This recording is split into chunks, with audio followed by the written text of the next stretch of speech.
And good evening. This is the Elliott Wave update for the S&P 500 and the NASDAQ 100 for Tuesday, August 16th, 2022. Beginning here with the S&P 500. We did get a decent rally today, and it did push to the 200 period, the daily 200 period SMA, and that was at 43.26. The high was 43.27, almost 28. And then the market did retreat right off that level. Now, here's the coin toss. If you remember, I've been discussing all along that what I will be looking for to give support to the top of either a C wave. So in other words, we have a small 5, a minute 5 going, oh, by the way, so that you notice, I flipped the order of this now. View number 1 and view number 2 is the other within the minor degree. That it continue to run, continue to has a probability of occurring, and both still allow for additional upside.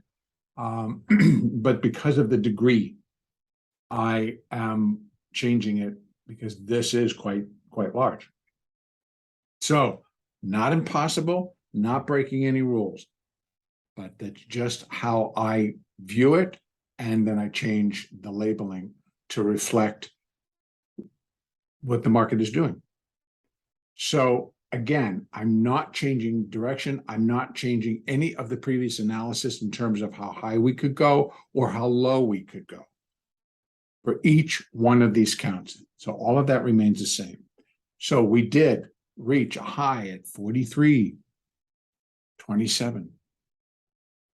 And whether or not that completed this whole sequence in the case of this particular view number 1 now, that would be a C wave. So it would be a minute 5, a minor C wave, and then the intermediate A wave. And that would be within an ongoing primary degree B wave. So we finish the A. If that's complete, then the expectation would be for it to come down in an intermediate B wave. And again, same deal. I'd be looking for it to turn and begin to drop persistently with a little bit more strength, with a little bit more, I don't want to use the word enthusiasm, but with purpose. They're selling because they're getting out and they know it, and it's just happening. And each day, let me go down to that hourly chart.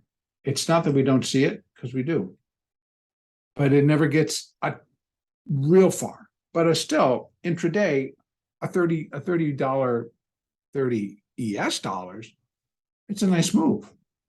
But you know what? Inside of all of these, it was choppy. It was sudden up, sudden down. The swings were a little bit bigger. So it's what we would call more chop than anything else.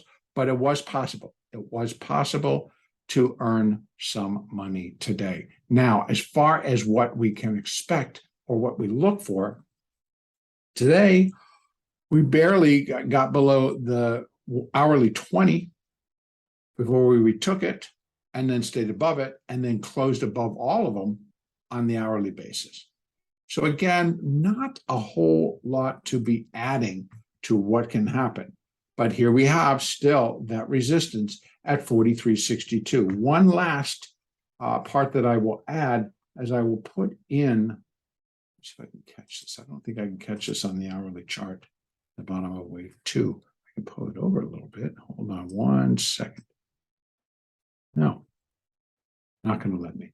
Let me go up to that 4-hour chart and open it up and go from here to here to here. And not exact, but we're just going for it. So our next resistance, where this small wave 5 would be 618 of this wave 3, is 43.37, 38, 40, up in there. We got pretty close. So we have to allow for an additional little pop, and then look what we get. We're back into that zone where we have a little bit of a cluster to complete the move. So we got up, it failed back, It look like we're probably going to try it again. So 43, 37, 38. And then we jump to 43.62 to 43.69, and that's where we have 618 of the larger move and 43.69 for this fifth wave move. So those are the zones. That's where it can go as I continue to look for. Now, what I may get, again, I'm going to come back to this hourly chart, move it out. I'm looking for 5. I can't. Doesn't look like anything basically to me, even if I bring it in here a little bit. I'll open up those bars. It's like, could this be a 1 and this is a 2? I don't know. And I've taken it pretty far down. I go all the way down to that 5 minute and see what it looks like. Bing, it's all 1. It's all 1 swing lower. So we don't have the divisions of a clean 1, 2, 3, 4, 5. But on an hourly chart building up to, maybe I can count this as a small 1. That's a 2, and then another 1, 2, and we should continue to drop. If this 5 minute chart is going to hold true to what I'm seeing. So right now it's doing absolutely nothing. But in other words, I'm still in the process of confirming, because every time I go down, this is still just 1. It's just, that's all I got. I'm going to say, was that 2 and then 1 and a 2. Again, we're dealing with strange patterns, patterns that kind of jerk themselves around a little bit. Even our 30. No, still looking like a 1, 2, 1, 2, which means we should go down a little bit harder. And maybe we will. I don't know. But we have to continue to leave open the possibility until we can get 5 down, clean 5 down. 30 minute or an hourly chart, we get that 5 clean. Then we're likely going to be breaking the 50s, and then we're likely going to be down below 42.51, and then we're just going to continue. Remember, as we build this fifth wave, it has got to be persistent to the downside for a while. So I'll be looking for it to break the 42.82 level, the 42.51 level, the 42.24 level, et cetera, get itself below 4,200. And I would think that all of this tiny is air. And in fact, this is air. So I'm actually looking for this thing to break below 4,100 before it finds a little bit more comfort in a comfort type zone. 4,100 to 4,000, I think we might have some play and it'll flip around in there for a little bit before it decides to continue down. Again, if it is going to drop, it is not getting very far in all attempts thus far. Yesterday, even though we had that decent, that opening this morning was pretty decent. Came right down, but it didn't quite get to that 50, and then they just launched it higher. Buyers walk back in, we're off to the races, and it's like good night, nurse. So continue to allow for upside tomorrow. Again, we have our resistance levels in here. Next up, on a fib basis, would be 43.37. Then we get into that zone, 42.62 to 69. Am I looking for something to 4,400? Could happen, but no, I'm not really looking for something to 4,400. I think we're getting towards an overextended period. And if I'm taking a look at this, little divergence there. Pop and a drop, and look at that. Lower high on the stochastic and on the momentum. Lower high. We made a new high for the sequence. We made a lower high here. All right, so over in the NASDAQ, over in the NASDAQ, pretty much the same picture. NASDAQ had a little bit more move. Again, I have, let me go back to the daily. It's a little bit cleaner. I have moved, switched them around so that they're equal. So the S&P and the NASDAQ are basically doing the same thing. And now what's front and center now, so we can see it all counted out properly in the degree that it would be. I've switched it around to view number 2. Yesterday's now view number 1 today, and view number 1 is now number 2, marked by this minor wave 1 and a minor wave 2. That would be the outside count with an ongoing C wave. This that I've moved over does show that C wave and the primary A wave likely completed at 11,068. So that, if that's being the case, we're still doing an ABC up. We're still within that fifth wave to complete the C wave, and then in turn an intermediate A wave within the ongoing primary B wave. What would the expectations be once this top is reached? We'd still look for a complete solid drop. I'd still be looking for the S&P to really clip off.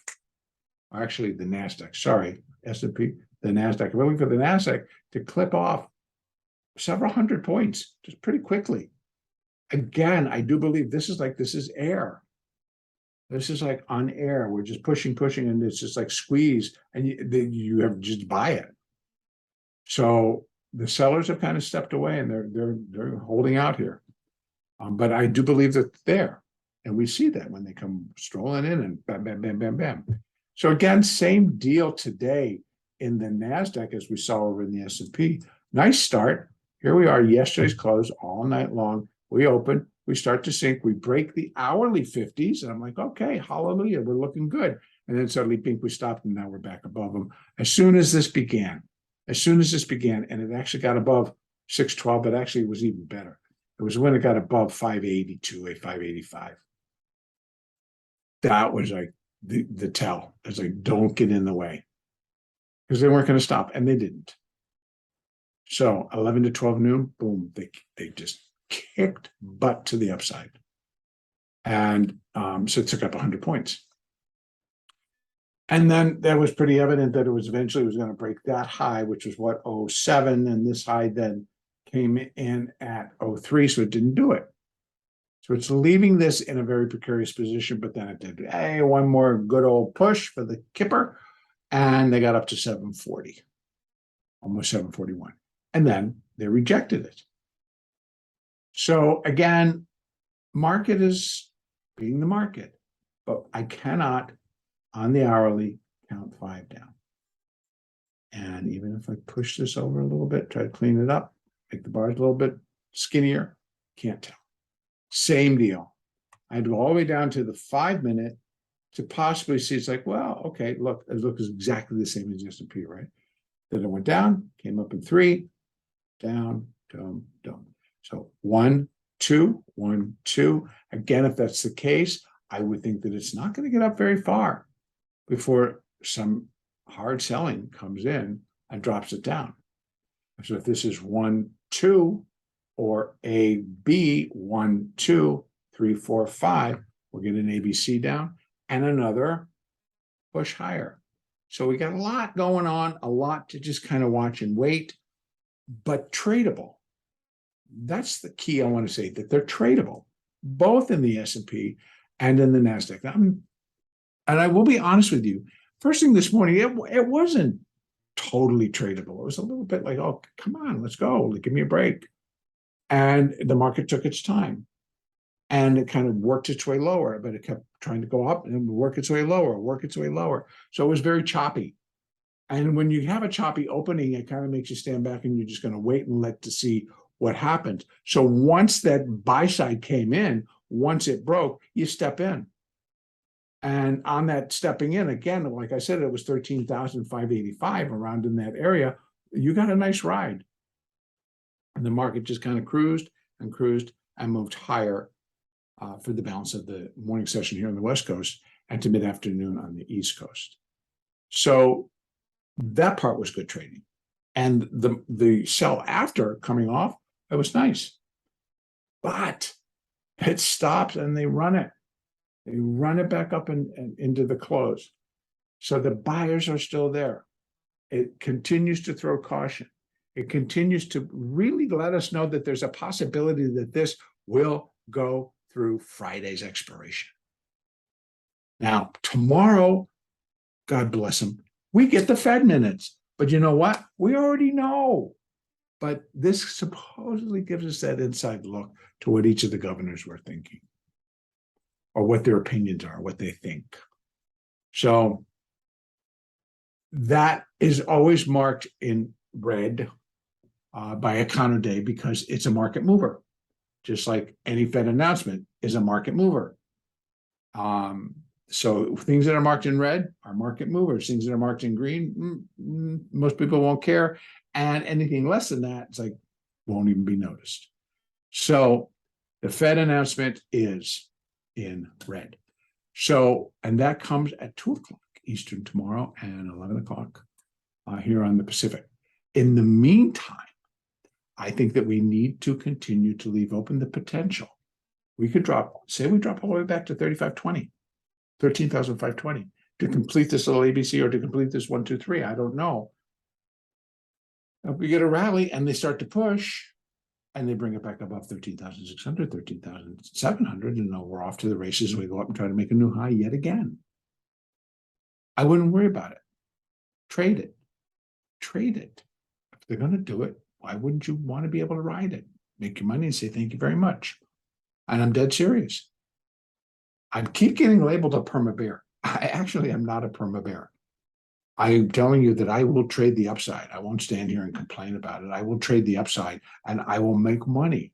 And when they decide they're going to take it down, when my moving averages line up, and when I'm through my order flow volume and for that profile that I keep over in NinjaTrader, then yes, that's also going to be very helpful. And it's going to tell me where points of control develop and where that all the value area is as the market moves up and down. It all comes together. Moving averages in particular do come together. Right now in the 5-minute chart, you can see they're all absolutely sitting flat as a pancake as we wait for Asia to come in. Going back out to our daily chart, again, is there a possibility that we could get up to 14,030, which is where the 200 period SMA is? Yeah, there is. There truly is. Again, I'll do here what I did over on the S&P, and that's to add the, and again, this is not as accurate, but here we have 13,698, 13,925. There's likely we got up to 13,740. So again, 740, 750 is going to still be some resistance. And then we're going to have 13,800. But we have next fib resistance at 13,925, 26 right in there. And then we're breaking. Then we have that 200 SMA at 14,030. And yes, it could come right there. It can get there. And it would be another short squeeze extraordinaire. If anybody is really looking to see what short squeezes do and when you have the public coming in and participating in it, just because, let's go out and take a look, and maybe you guys are even doing it. Bed Bath & Beyond. Check it out.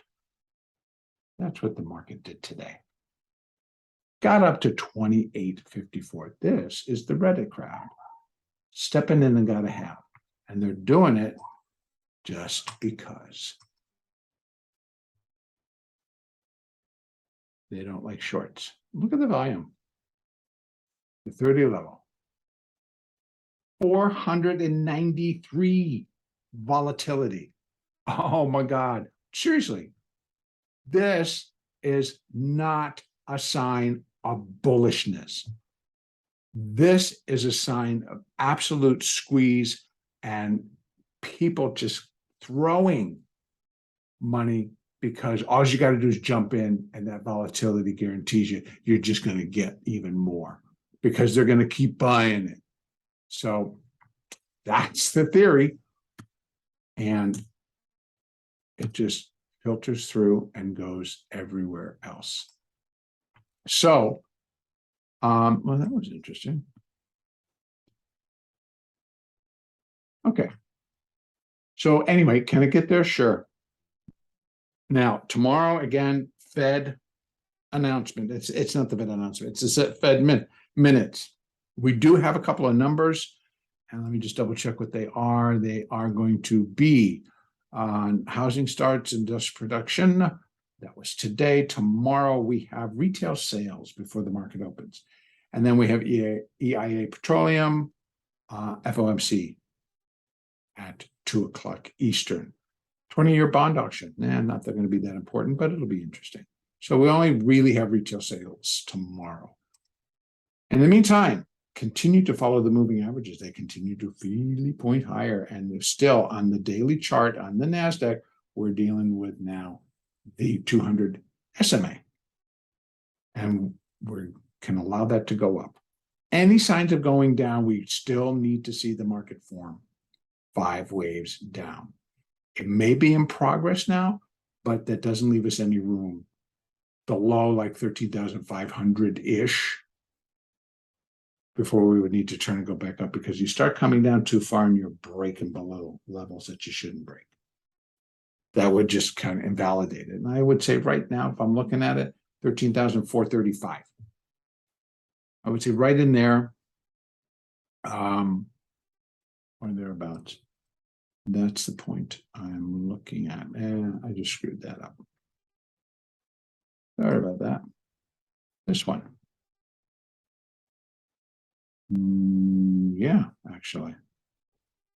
So yeah, it can't come back below this level as well. 13,413, 16.